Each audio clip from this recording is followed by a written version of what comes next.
BJP రాష్ట్ర నాయకులు కంది శ్రీనివాస్ రెడ్డి క్యాంపు కార్యాలయం ప్రజాసేవా భవన్లో నిత్యాన్నదాన కార్యక్రమం ఆదిలాబాద్ జిల్లాలో హాట్ టాపిక్ అయింది. ప్రతిరోజు వందలాది మంది పేదల ఆకలి తీరుస్తూ కంది శ్రీనివాస్ రెడ్డి జిల్లా ప్రజల మనసుల్లో చెరగని ముద్ర వేసుకున్నారు. ఇంతవరకు ఇలా జిల్లాలోనే ఏ నాయకుడు ప్రతిరోజు భోజనం పెట్టలేదని జిల్లా వ్యాప్తంగా చర్చించుకుంటున్నారు. అటు ప్రతిరోజు భోజనం చేసిన వాళ్లు కంది శ్రీనివాస్ రెడ్డిని దేవుడని కొనియాడుతున్నారు.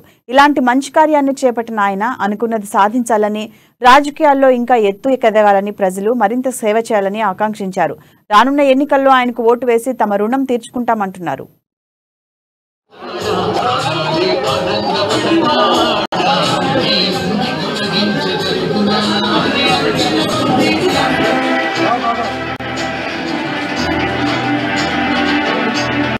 స్థానిక సమస్యలను పట్టించుకొని ఎమ్మెల్యే జోగురామన్న అభివృద్ధి చేసిన వ్యక్తులు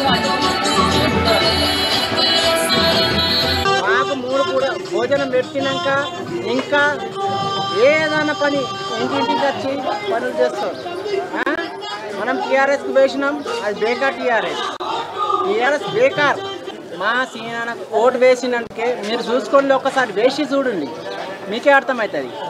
ఎవరన్నా కానీ ఏమన్నా కానీ రామ్నగర్ కానీ దుర్గానగర్ కానీ ఎవరన్నా కానీ నేనంటున్నా వాళ్ళు ఒక్క మనిషికి ఒక అన్నం పెట్టాలి. వీళ్ళు 100 మందికి డైలీ వంట పెడతారు. నాకు ఓటు వేయండి బస్, అంతే. మీ ఏదన్నా ఉన్నని, ఏ గుణం ఉన్నని ఏమన్నా చేసుకోండి. మీరైతే మీకు మంచి గుణం కనిపిస్తే మీరు వేయండి, అంతే. లేకుంటే మీ ఇష్టం, కానీ ఒకసారి చూసుకోండి వేసి. వేరే మాకు అవసరం లేదు, మాకు కావాల్సిన అన్న. ఎందుకంటే మాకు 3 కూడా భోజనం పెట్టినాక ఇంకా